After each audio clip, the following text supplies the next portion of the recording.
Greetings and salutations, magical chemists. Now let's learn about isomers. So isomers happen to be molecules that have the same molecular formula, but they actually have a different spatial arrangement of atoms in space. This means they have the same number of atoms of each element, but they just have a different arrangement.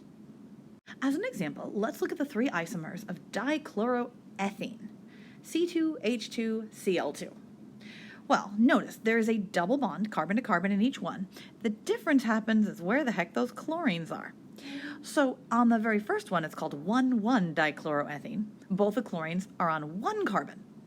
But then there are two more isomers. There's the Cis Isomer, where the chlorines, they're on different carbons brought on the same side of the molecule, versus the trans isomer, where you have the chlorines are on different carbons, but now, hey look, they're on opposite sides of the molecule.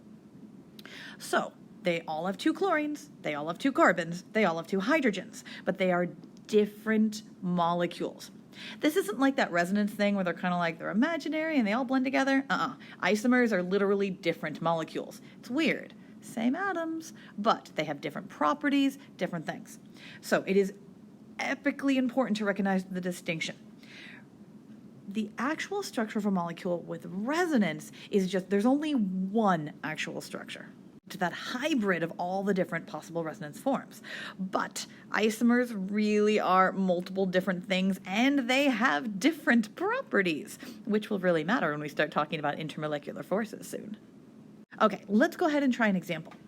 So here is C3H8O, and I am telling you there are only three different isomers. One of them is drawn below, where all the three carbons are linked in a chain, and then the OH group is stuck off to the end. My challenge for you is, can you draw the other two? And I want you to be careful. If you were going to take this OH group and you're like, hey, I'll just stick it over here and replace it with that hydrogen, nope. That's not actually a different molecule. In fact, all you would have done is turned it 180 degrees. So be careful. Isomers have to literally be something different. The atoms have to be in a different place. All right, try it. I know that you can completely awesomely come up with those two other isomers. And when you are ready to check your answer, you know what to do.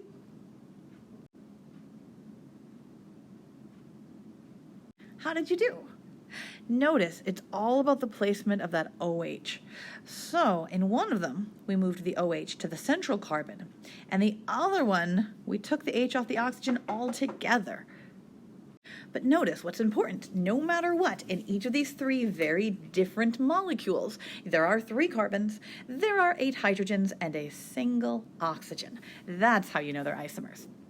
Okay, let's try a couple of practice problems, and then we'll be good to go. So, first question. These two delicious structures shown below, are they isomers or resonance structures? Well, I want you to try this. Tell me what you think. And then when you are ready to check your answer, unpause the video.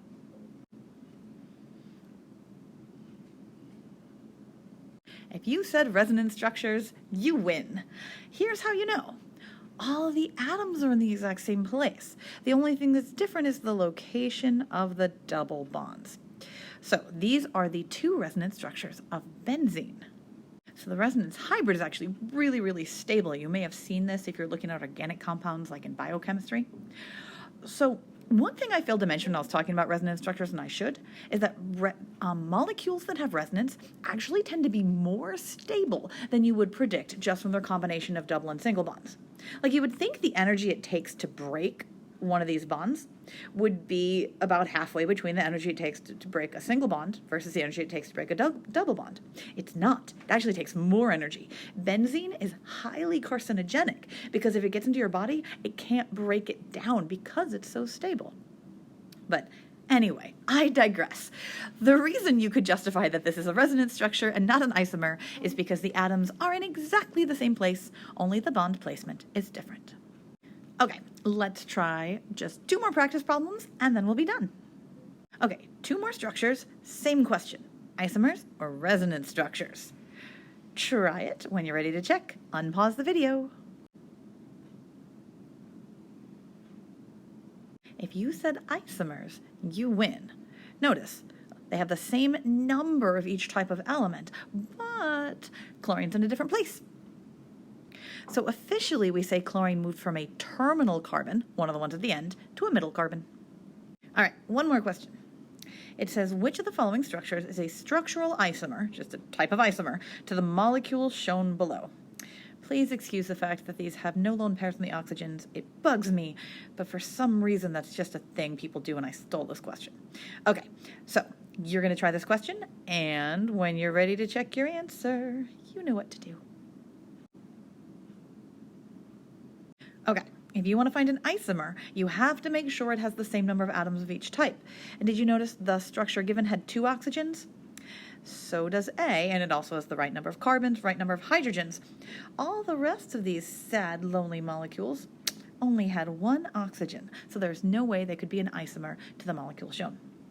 All right, that's it. Hopefully you are now a master of both resonance and isomers, but if not, don't worry, we're going to practice this in class. I'll see you there.